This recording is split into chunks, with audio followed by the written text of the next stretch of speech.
Rabbi इश्रह ली सदरी व यस्सिर ली अमरी वहलुल उक़दतम मिन लिसानी यफ़क़हू क़ौली रब्बि यस्सिर वला तुअस्सिर व तम्मिम बिल खैर आमीन या रब्बल आलमीन। अरबी ज़ुबान में किताब का लफ्ज़ इस्तेमाल होता है, किताब बुक को कहते हैं। यानी किताब सुनते ही आपके जहन में एक तस्वुर आ जाता है। मैं आपको उसी किताब के हवाले से एक और किताब से मुतारिफ़ कराना चाहता हूँ। आपके जहन में आया होगा कि शायद वो कुरान मजीद है, लेकिन नहीं, ये एक और किताब है जिसे मैं ये कहूँगा कि ये मेरी और आपकी ज़िंदगी की किताब है, जिसे हम किताब ज़िंदगी कह सकते हैं। किताब ज़िंदगी जो है ये वो किताब है जिसके राइटर ऑथर मैं, आप, हम खुद हैं। हम ही इस किताब को लिख रहे हैं। कोई 15 साल से लिख रहा है, कोई 16 साल से लिख रहा है, कोई 20 साल से लिख रहा है, किसी को 40 साल हो गए होंगे लिखते हुए। लेकिन ये वो किताब है जिसके राइटर ऑथर हम खुद हैं और किसी को जरूरत नहीं है कि हमारी इस किताब में अपनी मर्जी से कुछ लिख दे। एक सफ़ा हम रोज़ाना लिखते हैं, पलट देते हैं, फिर लिखना शुरू कर देते हैं, फिर जब दिन गुजरता है उसे पलट देते हैं, फिर अगले सफ़े की तरफ आ जाते हैं। और एक दिन ऐसा होगा जब हम आखिरी सफ़ा लिख रहे होंगे इस किताब का, और उस दिन हमारी आंख बंद होते ही ये किताब भी हमारे साथ बंद कर दी जाएगी। और फिर क़यामत के दिन अल्लाह ताला यही किताब हमारे हाथ में थमाएगा और कहेगा कि इक़रा किताबक, पढ़ अपनी किताब। कफ़ा बि नफ़्सिकल यौमा अलैका हसीबा, आज तो अपना हिसाब करने के लिए खुद काफ़ी है। यानी ये वो किताब ज़िंदगी जिसे हमारे आमाल नामे के तौर पे हमें पकड़ाया जाएगा। और आमाल नामा आपको पता है क्या होता है? रिजल्ट कार्ड भी आमाल नामा ही होता है जी। बच्चा फेल या पास होने के बाद अपना आमाल नामा ही पेश करता है ना, कि जी ये है मेरा आमाल नामा। किताब जो हम लिख रहे हैं खुद, ये हमारे हाथ में पकड़ाई जाएगी। हम एक जुमला बोलते हैं कि हमारी हैसियत इस दुनिया की जिंदगी में क्या है, उसके लिए हमें इस दुनिया की जिंदगी को समझना पड़ता है कि दुनिया की जिंदगी दारुल इम्तिहान है। ऐसे ही है ना, हम कहते हैं ये दुनियावी जिंदगी दारुल इम्तिहान है। गोया हम सब इस दारुल इम्तिहान में रहते हैं। तो हम सब क्या हुए? हम सब तालिब इल्म हुए। कमरा इम्तिहान में कौन आता है? स्टूडेंट ही आता है ना। तो हम सब स्टूडेंट्स हैं, और स्टूडेंट्स एक सिलेबस के तहत मेहनत करते हैं और उसी में से उनका इम्तिहान लिया जाता है। लिहाजा हमें भी एक सिलेबस दे दिया गया जिंदगी गुजारने के लिए, उसी के मुताबिक हमारा इम्तिहान हो रहा है। और स्टूडेंट के साथ एक चीज और जुड़ी होती है, और वो है नतीजे का दिन, रिजल्ट डे। रिजल्ट डे वो दिन होता है जिस दिन रिजल्ट अनाउंस होता है, और क़यामत का दिन वही रिजल्ट डे है। हम सब इस दुनिया में तालिब इल्म की हैसियत से ज़िंदगी गुजार रहे हैं। हमें जो सिलेबस दिया गया है उसके मुताबिक हम मेहनत कर रहे हैं। रोज़ हमें कोई ना कोई इम्तिहान जो है वो देना पड़ता है, और क़यामत का दिन वो दिन होगा जब रिजल्ट अनाउंस होगा। और ये आप जानते हैं बात अच्छी तरह कि रिजल्ट डे को 2 तरह के स्टूडेंट्स होते हैं, एक वो जो कामयाब होने वाले होते हैं और एक वो जो फेल होने वाले होते हैं। इसके अलावा स्टूडेंट्स नहीं होते। और ये भी आपको मालूम है अच्छी तरह कि जो फेल होने वाले तलबा हैं उन्हें पता होता है कि हमने पास नहीं होना। पास होने वालों को पता होता है कि हमने मेहनत की थी, हमने पास होना है। ये जो 2 मकाम आते हैं, सूरतुल हाक्का और सूरतुल इंशिकाक, वहां पर अल्लाह ताला ने यह बताया कि ये जो रिजल्ट कार्ड है ना, रिजल्ट डे को पास होने वाला जो स्टूडेंट है उसके दाएं हाथ में पकड़ाया जाएगा एजाज के साथ, और फेल होने वाले को उसके बाएं हाथ में दिया जाएगा।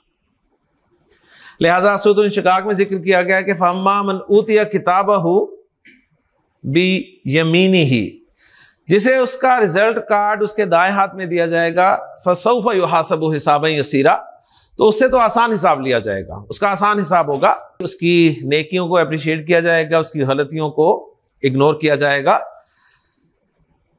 अल्लाह के रसूल दुआ मांग रहे थे, अल्लाहुम्मा हासिबनी हिसाबन यसीरा, कि अल्लाह मेरा भी आसान हिसाब लेना। तो हज़रत आयशा सिद्दीक़ा रज़ियल्लाहु ताला अन्हा के पूछने पर आपने बताया कि आसान हिसाब ये होता है कि बंदे के नामा अमाल पर नज़र डाली जाएगी, नेकियों को अप्रिशिएट किया जाएगा, गलतियों को इग्नोर किया जाएगा और उसे पास करके जन्नत में भेज दिया जाएगा। तो अल्लाह से दुआ करनी चाहिए कि अल्लाह हमारा भी आसान हिसाब ले, कि अल्लाहुम्मा हासिबना हिसाबन यसीरा। पास होने की खुशी को स्टूडेंट सबसे पहले किसके साथ शेयर करता है? अपनी फैमिली के साथ। लिहाजा वहां पर जिक्र किया गया वयनकलिबु इला अहलिही मसरूरा, और वो खुशी खुशी अपने घर वालों की तरफ लौटेगा। यही बात सूरतुल हाका में बयान की गई कि फअम्मा मन ऊतिया किताबहु बियमीनिही फयकूलु हाउ मुकरऊ किताबिया। जैसे उसका रिजल्ट कार्ड उसके दाएं हाथ में दिया जाएगा तो वो सबको दिखाता फिरेगा खुशी से कि देखो मेरा रिजल्ट कार्ड, देखो मेरा रिजल्ट कार्ड, मैं पास हो गया। बिल्कुल उस बच्चे की तरह जब बच्चा पास होता है तो घर में जो भी मेहमान आता है वो अपना रिजल्ट कार्ड लेके उसके आगे आ जाता है और उसे अपना रिजल्ट कार्ड दिखाता है कि ये मेरा रिजल्ट है। और क्या कहेगा? कहेगा इन्नी ज़ननतु अन्नी मुलाकिन हिसाबिया, मुझे यकीन था कि मुझे मेरा रिजल्ट मिलकर ही रहेगा। फिर आगे उसका इनाम जिक्र किया गया है, फहुआ फी ईशतिर रादिया, फिर वो मनचाही जिंदगी में होगा। कहाँ? फी जन्नतिन आलिया, एक बुलंद बाग में, कुतूफुहा दानिया, जिसमें शाखें जो हैं फलों की वो झुकी हुई होंगी, और उसे कहा जाएगा कि कुलू वशरबू हनीयम बिमा असलफ्तुम फिल अय्यामिल खालिया, खाओ पियो मजे से उन आमाल के बदले में जो तुम गुजरे हुए दिनों में कर कर आए हो। तो ये कामयाब होने वाले तालिब इल्म का हाल अल्लाह ताला ने जिक्र किया दो मकामात पर। इसके बरक्स वो तालिब इल्म भी होंगे जो फेल होने वाले होंगे, और जब तालिब इल्म को बता दिया जाएगा कि अगर पास होंगे आप तो आपको रिजल्ट कार्ड दाएं हाथ में मिलेगा, और अगर फेल होंगे तो बाएं हाथ में। तो जैसे मैंने कहा कि हर स्टूडेंट को पता होता है कि मैंने पास होना है या फेल होना है, तो जिसने फेल होना है मुझे बताइए अपना बाएं हाथ कभी भी वो आगे रखेगा? वो अपना बाएं हाथ पीछे ही रखेगा कि शायद हाथ नजर ना आए तो मुझे रिजल्ट कार्ड ना मिले। लेकिन अल्लाह ताला ने सूरतुल इंशिकाक में फरमाया वम्मा मन ऊतिया किताबहु वरा ज़हरिही, जिसे उसका रिजल्ट कार्ड उसकी पीठ के पीछे से पकड़ाया जाएगा, वो क्या करेगा? तो वो मौत को पुकारेगा। फसौफ यदऊ सुबूरा, वो मौत को पुकारेगा, हलाकत को पुकारेगा, चीखेगा चिल्लाएगा कि मैं तो मारा गया। और यही बात सूरतुल हाका में बयान की कि वम्मा मन ऊतिया किताबहु बिशिमालिही, जिसे उसका रिजल्ट कार्ड उसके बाएं हाथ में दिया जाएगा तो कहेगा फयकूलु या लैतनी लम ऊता किताबिया, काश मुझे मेरा रिजल्ट कार्ड दिया ही ना जाता। वलम अदरी मा हिसाबिया, और काश मुझे अपने मार्क्स पता ही ना होते। अब ये वो ख्वाहिशात हैं जो एक नाकाम तालिब इल्म की होती हैं कि काश आज रिजल्ट अनाउंस ही ना होता, काश मेरा पेपर ही गुम हो जाता, काश कोई रिकॉर्ड रूम को ही आग लग जाती। तो ये सारी वो ख्वाहिशात हैं। अब मुझे बताइए, दो मकामात कुरान मजीद की मैंने आपके सामने जिक्र किए हैं, ये किसका जिक्र है? ये हमारा जिक्र नहीं है। लेकिन आपने कितनी मरतबा कुरान मजीद पढ़ते हुए सूरतुल इंशिकाक भी पढ़ी होगी, अक्सर नमाज में भी सुनते हैं आप, सूरतुल हाका भी पढ़ी होगी, लेकिन आप इन दोनों मकामात पे कभी रुके नहीं रुके। क्यों नहीं रुके? इसलिए कि आपका ही जिक्र है लेकिन ऐसी जुबान में है जो जुबान आपकी नहीं है, लिहाजा आप उसको पढ़कर गुजर गए, हालांकि वो आपका ही जिक्र था। अगर आपको समझ आता तो आप वहां रुकते और देखते, चेक करते कि यार मैं क्या कर रहा हूं। मैं अपना रिजल्ट कार्ड दाएं हाथ में लेने वाले काम कर रहा हूं या बाएं हाथ में लेने वाले काम कर रहा हूं।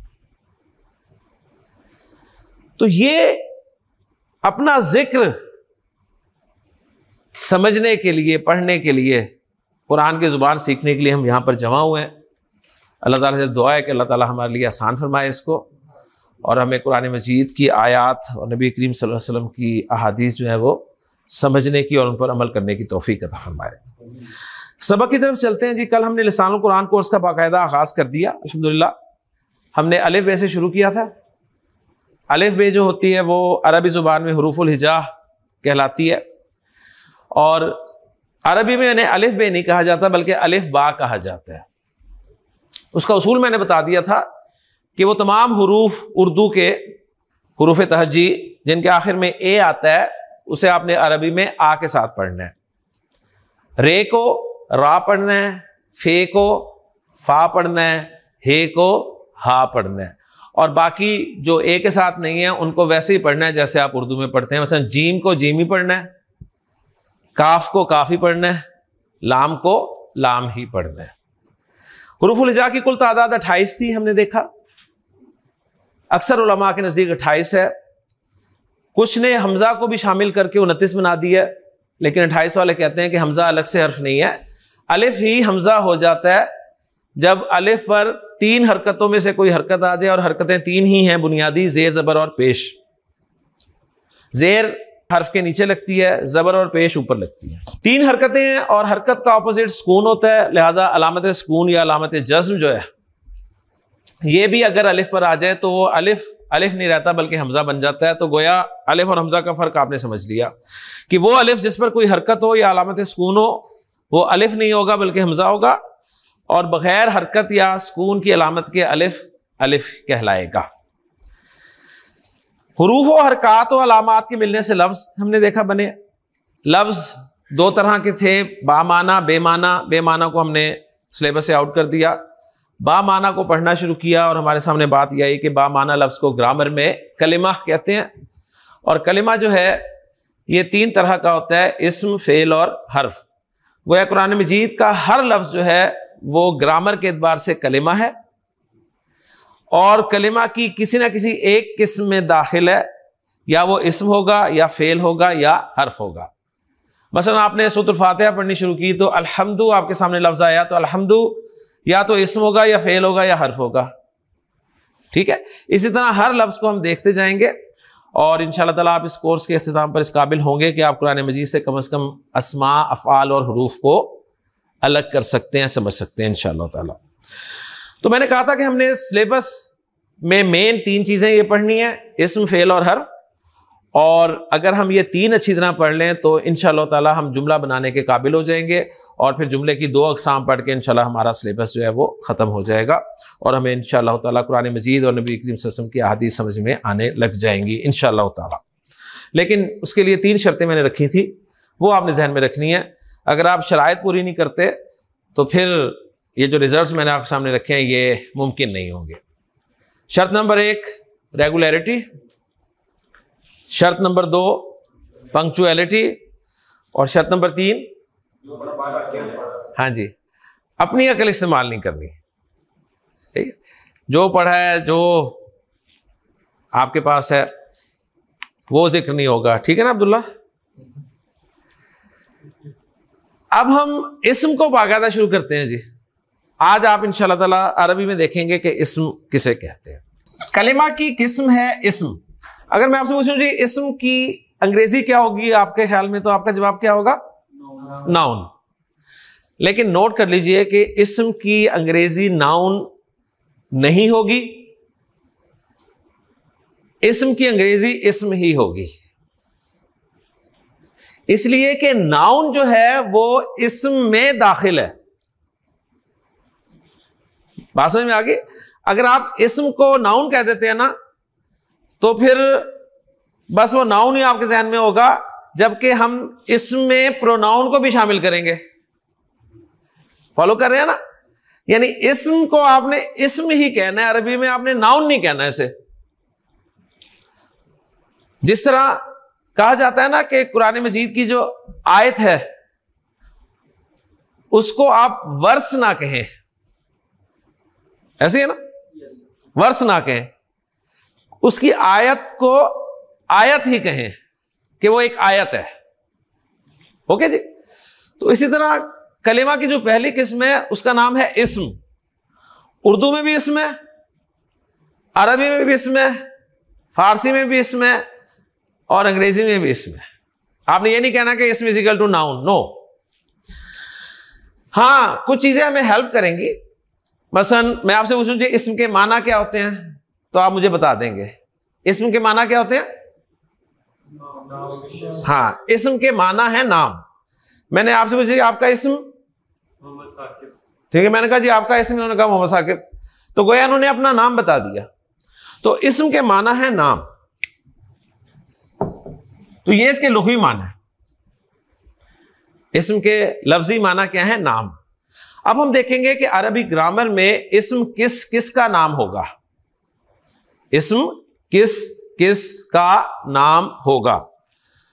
तो पहली कैटेगरी है इस्म नाम होगा किसी शख्स का। हर शख्स का नाम जो है वो इस्म कंसीडर किया जाएगा। अब हम देख रहे हैं इसमें क्या क्या आ सकता है, समझ आ रही है ना? क्योंकि इस्म को हमने पहचानना है। अरबी जुबान में किसी शख्स का नाम होगा तो वो इस्म होगा। आप सबका नाम इस्म है। साकिब इस्म है, अब्दुल्ला इस्म है, सही, अब्दुर्रहमान इस्म है। हम दो इस्म जो है वो याद रखेंगे जो हमारी पूरी क्लास में हमारी हेल्प करेंगे। एक है जी ज़ैद, ठीक, ये हमारा रेगुलर स्टूडेंट होगा इंशाल्लाह। एंड तक आप छुट्टी कर लेंगे, ये छुट्टी नहीं करेगा इंशाल्लाह ताला। तो ज़ैद इसकी एक एग्जांपल होगी, और एक फीमेल रख लेते हैं मरियम। तो इस्म जो है ये शख्स का नाम होगा। इस्म और किसका नाम हो सकता है? इस्म नाम हो सकता है किसी चीज का।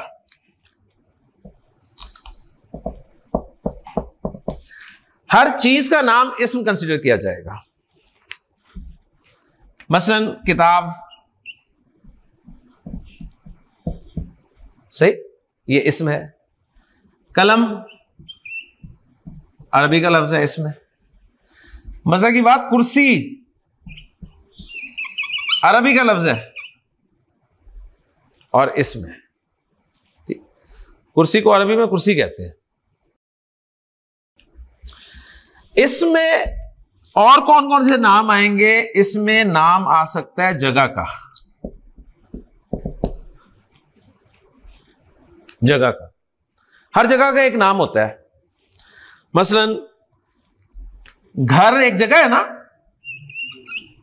तो अरबी जुबान में घर को कहते हैं बैत, बैत। मस्जिद एक जगह है, अरबी में मस्जिद को मस्जिद कहते हैं।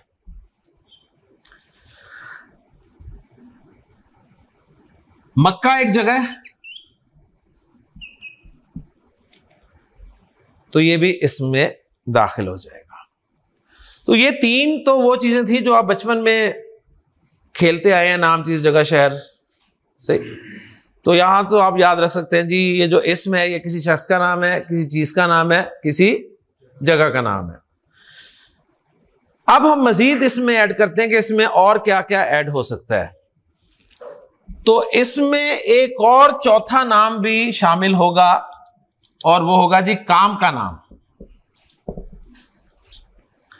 काम का नाम, ये चार जो है नाम है, ध्यान में रखिएगा। शख्स का नाम, आपका नाम है एक, चीज का नाम, ये एक चीज है, इसका नाम है। जगह का नाम, ये एक जगह है, इसका एक नाम है। एक है काम का नाम। आप क्या कर रहे हैं इस वक्त? पढ़ रहे हैं ना? तो आप जो काम कर रहे हैं उसका नाम क्या है? पढ़ना। ये पढ़ना काम का नाम है ना। मैं क्या कर रहा हूं? पढ़ा रहा हूं। तो मैं जो काम कर रहा हूं उसका नाम क्या है? पढ़ाना। आप ये काम किस हालत में कर रहे हैं? बैठकर। तो बैठना भी एक काम है। मैं ये काम कर रहा हूं खड़े होकर, तो खड़ा होना भी एक काम है। तो उर्दू में जितने भी नाना वाले हैं ना, आना, जाना, ये काम नहीं है, काम ही है। खाना छोटा काम है, पीना, सोना, जागना, ये सब कामों के नाम है। आपके ध्यान में होगा शायद ये तो फेल होते हैं, इसके लिए तीसरी शर्त दोबारा पढ़ लीजिएगा। सही है ना? तीसरी शर्त कौन सी है? हाँ, तो अरबी जुबान में काम का नाम जो है ये भी इसमें दाखिल है। मसलन अरबी में एक काम करते हैं इन्फाक। इन्फाक किसे कहते हैं? खर्च करने को। इन्फाक के माना है खर्च करना, तो अरबी का लफ्ज है। अरबी जुबान में एक काम का नाम है ज़र्ब। ज़र्ब के माना है मारना। तो तालिब इल्म को लाजमी ये याद रहना चाहिए। हमारी गड़बड़े बस उस वक्त से हुई हैं जब से ज़र्ब निकली है। तो ये काम के नाम है जी।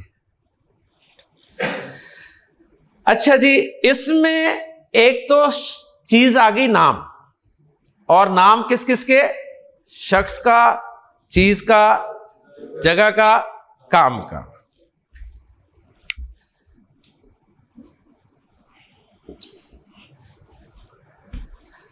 इसमें जो दूसरी चीज इस्तेमाल होगी ना, वो होगी जी ज़मायर, यानी प्रोनाउंस।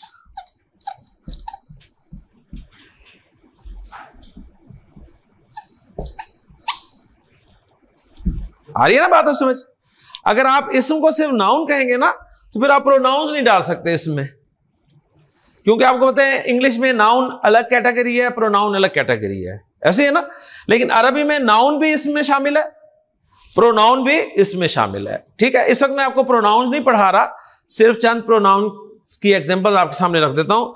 मसलन मैं आपको पढ़ा रहा हूं ना, तो मैं को अरबी में कहते हैं अना। ये मैं अना ही नहीं होती, अना मैं ही होती है ना। तो अना जो है ये मैं। ओके जी। फिर अरबी जुबान में हाजा, ये भी एक प्रोनाउन के तौर पे इस्तेमाल होता है।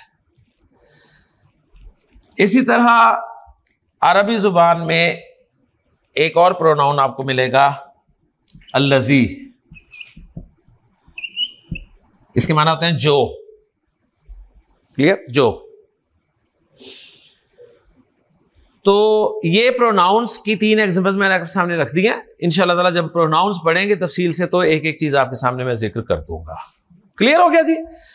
तो इसम को हम पहचानने की कोशिश कर रहे हैं कि इसमें क्या क्या चीजें आ सकती हैं। इसमें एक तो आगे नाउन्स, नाउन्स नाम किस किस के? शख्स, चीज, जगह, काम।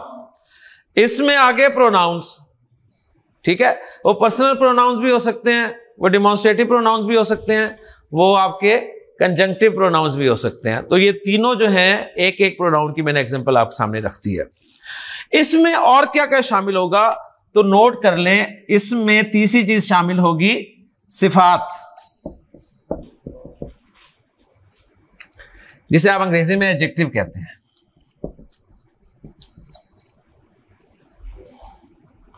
अब इंग्लिश में आप एडजेक्टिव अलग से पढ़ते हैं, ऐसे ही ना। लेकिन अरबी में एडजेक्टिव जो है ये भी इसम ही शुमार किया जाता है। एडजेक्टिव किसे कहते हैं? किसी चीज की अच्छाई या बुराई बयान करना। ठीक, मसलन मैं जैद की अच्छाई बयान करता हूं, मैं कहता हूं जैद बहुत सालेह है। तो सालेह अरबी का लफ्ज है जिसके माना नेक के होते हैं। मैं कहता हूं जी जैद जमील है। अब आपने परेशानी होना कि जैद तो जैद है, जैद जमील कैसे हो गया? ठीक है, जमील के माना खूबसूरत क्या है? तो हमें ये चीज बहुत तंग करेगी, हमने अपने नाम भी जो है ना सिफाती नाम रखे हुए हैं। सही, अरब के यहां मोहम्मद जमील नहीं होता। तो सालेह जमील, ओके, ये आम सिफात हैं आपकी।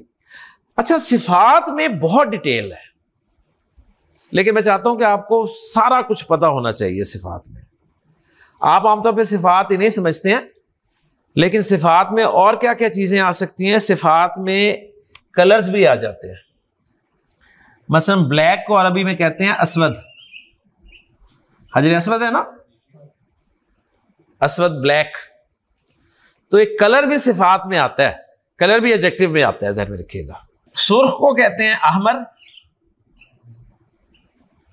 हिलाल अहमर, ठीक है। तो ये कलर भी सिफात में आते हैं। अब हमने देखा था नाउन में क्या क्या आते हैं, 4 चीजें आ गई। अब हम सिफात में देख रहे हैं कि सिफात में और क्या क्या आ सकता है। सिफात में एक तो सिंपल सिफत का जो कंसेप्ट है आपका, अच्छाई या बुराई। कलर्स भी सिफात ही होती हैं, कलर्स भी सिफात में आएंगे, ओके। अच्छा, सिफात में और क्या क्या आ सकते हैं? सिफात में अकबर आएगा जी, अकबर, ठीक है। मैं बताता हूं भी क्या है। सिफात में असगर भी आएगा,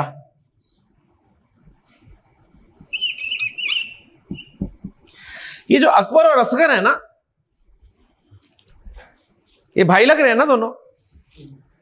तो ये जो अकबर और असगर हैं, ये असल में सिफात में जब हम कंपैरिजन करते हैं ना, मुझे बताइए, माशाल्लाह सब पढ़े लिखे हैं आप, मुझे बताइए कि जो बिग है, बिग एक एडजेक्टिव है ना, बिग, बिग के क्या माना है? बड़ा। बिग के लिए हम एक लफ्ज इस्तेमाल करते हैं बिगर। बिगर का क्या मतलब होता है? कंपेयर करें दो का तो हम कहेंगे ही इज बिगर देन, ठीक है, उससे बड़ा। और एक है बिगेस्ट। तो ये एडजेक्टिव्स में डिग्रीज होती हैं, बिग, बिगर, बिगेस्ट, शॉर्ट, शॉर्टर, शॉर्टेस्ट। हमने इसी तरह याद की थी, टॉल, टॉलर, टॉलेस्ट। यहां तक कि हमने पक्का कर लिया कि जब हमारे सामने आई गुड तो हमने कहा जी गुडर और गुडेस्ट, लेकिन फिर बताया गया हमें कि नहीं, गुड की जो है वो बेटर और बेस्ट होती है, सही। वो फिर आपके इल्म में बाद में आया, लेकिन फार्मूला आपको रटा दिया गया। तो एक्चुअली कंपैरेटिव और सुपरलेटिव डिग्री के लिए अरबी जुबान में ना एक ही लफ्ज इस्तेमाल होता है, अकबर। कबीर कहते हैं बड़े को, अकबर कंपैरेटिव के लिए भी इस्तेमाल होता है और सुपरलेटिव के लिए भी। इसलिए आप अजान में सुनते हैं अल्लाहु अकबर, सुनते हैं ना। तो अल्लाहु अकबर का क्या माना है? अल्लाह सबसे बड़ा है।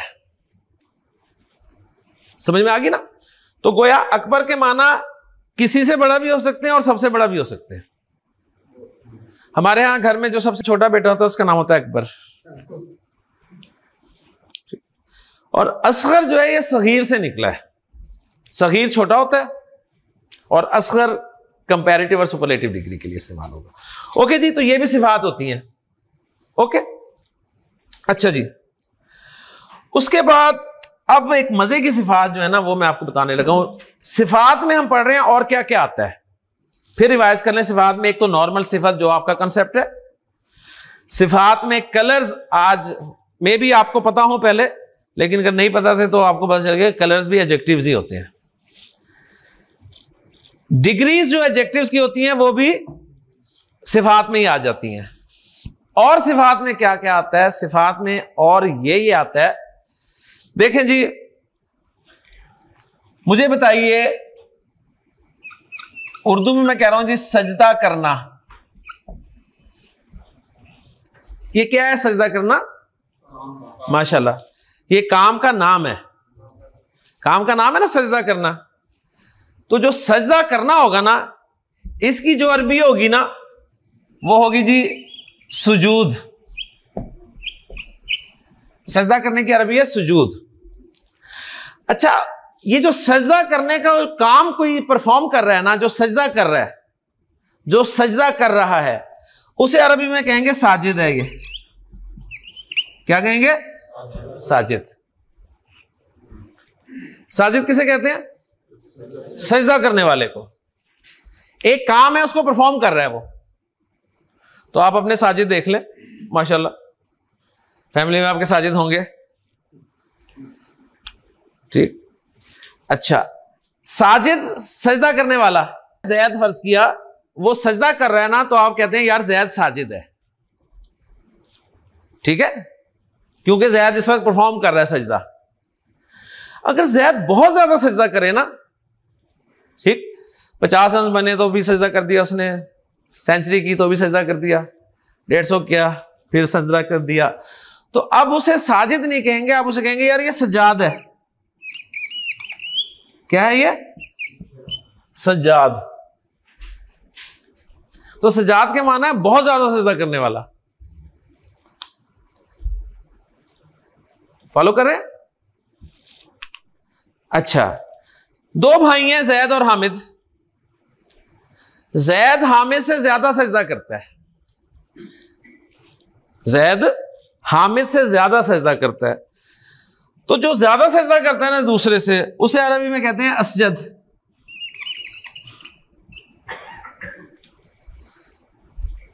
उसे अरबी में क्या कहते हैं? असजद। सब में देखें सजदा नजर आ रहा है ना, लेकिन हमारे ना साजिद में सजदा होता है, ना सजाद में, ना असजद में। अरबी में आपको हर जगह सजदा नजर आएगा। ओके जी। अच्छा, अब जिसको सजदा किया जाएगा, है ना, हम मुसलमान हैं, हमने किसे सजदा करना है? अल्लाह को। तो जिसको सजदा किया जाता है ना, अरबी में उसे कहेंगे ये मसजूद है।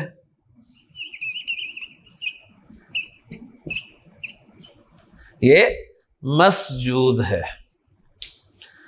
तो ये सारी भी सिफात हैं। हमारे यहां ये नाम है असल में, ठीक है ना। तो सिफात में आपने इन्हें भी शामिल करना है, ऐसी चीजों को। मसलन सिफात को जरा बस थोड़ा सा एक मरतबा फिर रिवाइज कर ले। सिफत एक सिंपल कॉन्सेप्ट है अरबी के अलावा। सिफत किसे कहते हैं उर्दू में या अंग्रेजी में? कि ये किसी नाउन को क्वालिफाई करता है। सही है। तो आपने कहा अच्छा जी नेक, बुरा, बस आपकी सिफात इतनी ही है। एक चीज ऐड हुई आपके इल्म में कि अरबी में जो कलर्स हैं ना, ये भी सिफात ही होते हैं। ओके, आपके कैलरी में ये भी ऐड हुआ कि अरबी जुबान में जो कंपैरेटिव और सुपरलेटिव डिग्रीज के लिए लफ्ज इस्तेमाल होते हैं ना, वो भी सिफात ही होते हैं। और आपके नॉलेज में ये भी इजाफा हुआ कि एक काम जो कर रहा होता है ना, उसको उस वक्त परफॉर्म करने वाला, उस वक्त परफॉर्म करने वाला, वो भी सिफत कहलाएगा। जो कि मसलन सजदा करना है तो वो साजिद बन गया, जिसे सजदा किया जा रहा है वो मसजूद बन गया, जो बार बार सजदा कर रहा है उसे सज्जाद, और जो किसी से ज्यादा काम में कर रहा है तो ये असजद बिल्कुल अकबर की पैटर्न का ही है। ठीक है ना। तो ये भी यहां से ही मैंने लेके आया हूं ना, तो ये असजद आप यहां भी डाल सकते हैं। यहां बस ये तीन ही रखें, साजिद, सज्जाद और मसजूद। असजद आपका ये कंपैरेटिव और सुपरलेटिव डिग्री में आ जाएगा। अब मुझे बताइए जी, एक काम है इबादत करना। ये काम का नाम है ना इबादत करना। अरबी में इसके लिए लफ्ज इस्तेमाल होगा इबादह। इबादत करने वाला क्या कहलाएगा आपके नजदीक? आबिद। इबादत करने वाला आबिद। अच्छा, जिसकी इबादत की जा रही होगी उसे क्या कहेंगे? माबूद। फॉलो कर रहे हैं ना? ठीक। एक काम है कत्ल करना, यह भी काम है। अच्छा, जो कत्ल करेगा उसे क्या कहेंगे? कातिल। और जो होगा बेचारा मकतूल। फॉलो कर रहे हैं ना? तो ये कातिल, मकतूल, साजिद, मसजूद, आबिद, माबूद, ठीक, ये आपने याद रखने हैं खास तौर पे। क्लियर? तो अल्हम्दुलिल्लाह जी, हमारा इसम में मजीद क्या क्या आ सकता है वो इस वक्त आपके लिए जरूरी नहीं है, लेकिन ये चीजें तो आपने लाजमी जहन में रखनी है कि इसम को पहचानने के लिए आपने लफ्ज के मीनिंग्स पे गौर करना है। यानी एक होता है अलामत से पहचानना, वो भी इंशाअल्लाह ताला आपके सामने आ जाएगी कि इसम को आप अलामत से कैसे पहचानेंगे। अलामत होती है जिसे फौरन पहचाना जाए। आपके सामने कोई आ रहा है और आपको उसकी दाढ़ी नजर आ गई, ठीक, तो आपने दाढ़ी से फौरन पहचान लिया कि आदमी है। ऐसे ही है ना? और आपने देखा कोई आ रहा है और पूरा ढका हुआ है, तो आपने अलामत देखी और पहचान लिया कि कोई औरत है। एक होती है अलामत जो आपको नजर आ रही होती है, एक होता है उस पर गौर व फिक्र करके उसे पहचानना। तो ये जो है ये गौर व फिक्र करने वाली चीजें हैं। लफ्ज के मीनिंग्स आपको मालूम होने चाहिए कि लफ्ज के मीनिंग्स क्या हैं। फिर आप देखेंगे कि ये लफ्ज इन मीनिंग्स में किसी जगह पर फिट हो रहा है। अगर फिट हो रहा है तो इसका मतलब है ये इस्म है। ओके जी, जी अबरार साहब, मैं आपको एक लफ्ज देता हूं, आपने मुझे बताना है कि ये इसम है या नहीं है, और अगर इसम है तो इसमें किस कैटेगरी में जा रहा है। ओके जी, माशाल्लाह। आपको मैं लफ्ज दे रहा हूं मदरसा। ये इसम है और ये जगह है। माशाल्लाह, मदरसा इसम है और ये नाम में है, जगह के नाम में शामिल है। एक जगह है, उसको आप मदरसा कहते हैं। एक्सीलेंट, ठीक जी। हसन तैयार है जी? हसन, आपके सामने एक लफ्ज लिख रहा हूं, आपने मुझे बताना है कि इसम, इसमें लिखूंगा क्यों, पढ़ा इसम रहा हूं तो मैं फेल का कैसे पूछ सकता हूं। आपने बस ये बताना है ये इसम जो है, इनमें से तीन जो मेन कैटेगरीज ने पढ़ी उनमें से किस जगह पे फॉल कर रहा है। ओके जी। जी नाहनु,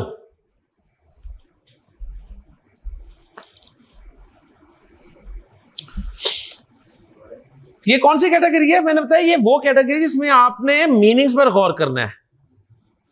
मीनिंग्स पे गौर करना है। मीनिंग्स पे आप कब गौर करेंगे? जब आपको मीनिंग्स आते होंगे तभी गौर करेंगे ना। अगर मीनिंग्स नहीं आते तो गौर करेंगे? लेकिन माशाल्लाह आप ज़हीन लोग हैं, आप फिर भी करेंगे। और हसन कर रहा है, ठीक है ना। हसन, नाहनु के मीनिंग्स पता है? नहीं पता ना, लेकिन गौर कर रहा है हसन कि ये इसमें है कि नहीं है। मैंने कहा है कि ये जो कैटेगरीज मैंने आपको बताई हैं ये वो हैं जिनके मीनिंग्स पे गौर करके आपने रिजल्ट निकालने हैं। अगर मीनिंग नहीं आते तो पूछे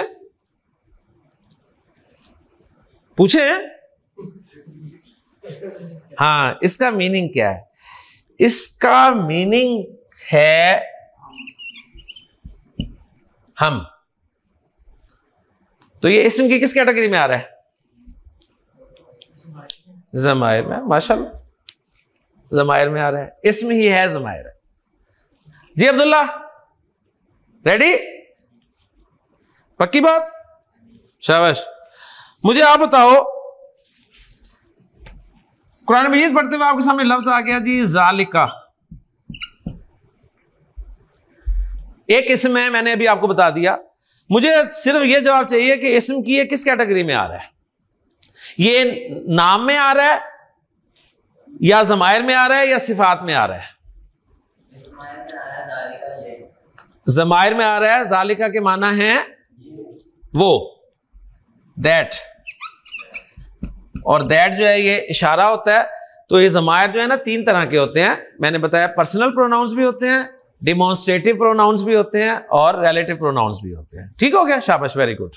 अब्दुल रहमान, आपने मुझे बताना है कि तवील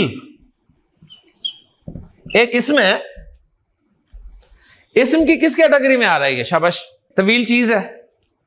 तवील के क्या माना होते हैं? हैं? हैं? तवील के माना हाथ? क्या कह रहे हैं? खास? तवील यार मैंने पहली शायद रखी है, मीनिंग्स नहीं पता पूछ ले। जिसके मीनिंग्स पता है वो गौर करें, जिसके नहीं पता पूछे। हाँ, इसके मीनिंग्स है लंबा। किस में आ रहा है? सिफात में। पक्की बात है? शाबाश, ठीक है, सिफत में आ रहा है क्योंकि लंबा जो है ये क्वालिटी है। सही, एडजेक्टिव में आ रहा है। जी आपका नाम क्या है? आसिफ जी। सीन वाला क्या स्वाद वाला? स्वाद वाला। अच्छा, माशाल्लाह। मुझे बताइए, मरहूम इस्म की कौन सी कैटेगरी में आ रहा है? हाँ,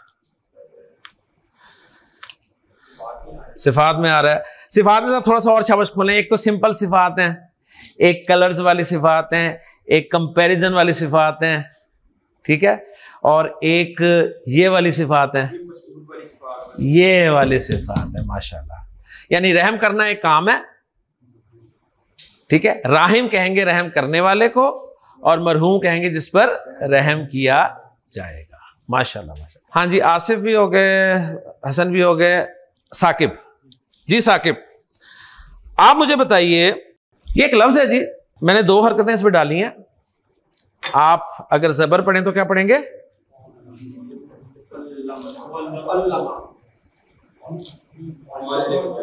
चले पहले जेर पढ़े, क्या लफ्ज है? मौलिम। और जबर पढ़े? मौलम। मौलिम और मौलम, ठीक है। अच्छा, मौलिम के माना होते हैं टीच करने वाला, ओके। और मौलम के माना है जिसको टीच किया जाता है। फॉलो कर रहे हैं? मौलिम के माना क्या है? टीच करने वाला। और मौलम के माना है जिसको टीच किया जा रहा हो, यानी स्टूडेंट। तो ऐसे लफ्जों में ना बहुत आपने ख्याल करना है, यानी वो लफ्ज जिसके शुरू में मीम हो, पेश वाला मीम हो ना, उसमें जबर जेर की बड़ी अहमियत है। जो लफ्ज मीम पेश से शुरू होता हो ना अरबी में, मीम की पेश के साथ, उसमें जबर जेर की बड़ी अहमियत है, वरना आप फैसलाबाद से लाहौर पहुंच जाएंगे। कैसे? लाहौर में तो आप मुझे मौलिम कहेंगे, आप क्या आमिर साहब हमारे मौलिम हैं, और फैसलाबाद आके आप मुझे मौलम बना देते हैं कि हमारे मौलम आमिर साहब ने हमें पढ़ाया, ठीक है। तो हमारे पंजाबी में मौलम कहते हैं मौलिम को। बात समझ में आ रही है? तो यहां पर खुसूसी ख्याल रखना है कि मीम पेश से जब भी कोई लफ्ज शुरू हो रहा हो ना, मीम पेश के साथ, तो जिसमें जेर होगी ना वो उस काम को करने वाला होगा, और जिसमें जबर होगी ना उसमें वो काम किया जा रहा होगा, ओके। मसलन एक लफ्ज आपको और देता हूं मैं। एक लफ्ज है जी,